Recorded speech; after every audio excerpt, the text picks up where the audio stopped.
আর আমার এটা হচ্ছে নিচে একটা অ্যাডেনিয়াম। এই গাছটা আমাকে রিমির বাবা কিনে দিয়েছিল, গিফট করেছিল। ঠিক আছে, গাছ হয়েছে হবে।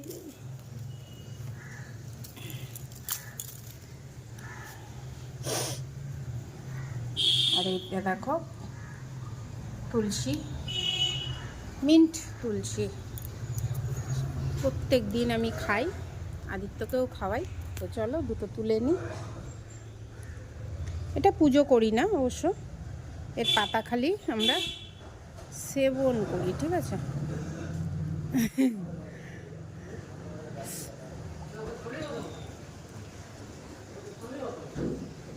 চলো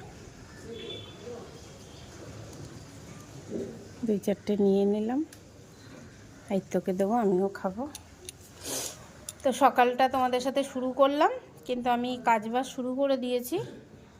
তো শুক্রবারের অনেক অনেক শুভেচ্ছা তোমাদেরকে। ঠিক আছে, চলো এটা নিলেই হয়ে যাবে। ছেলেকে দেবো, ছেলের জন্য টিফিন বের করে রেখেছি, পাউরুটি, বাদাম, আরও কলা সব বের করে রেখেছি। এই হচ্ছে আজকের টিফিন। আর একটু পরে তোমাদের রান্না শেয়ার করছি। শশাটা বানাবো আজকে, দেখি চলো। আর এই হচ্ছে আমি, এখন হচ্ছে ঘড়িতে বাজে 11টা 15 মিনিট ফাস্ট করা আমার ঘড়ি। রান্না বসিয়ে দিয়েছি কিছুটা, আর কিছুটা রানবো, সাথে থাকো, তখন দেখাবো। ঠিক আছে।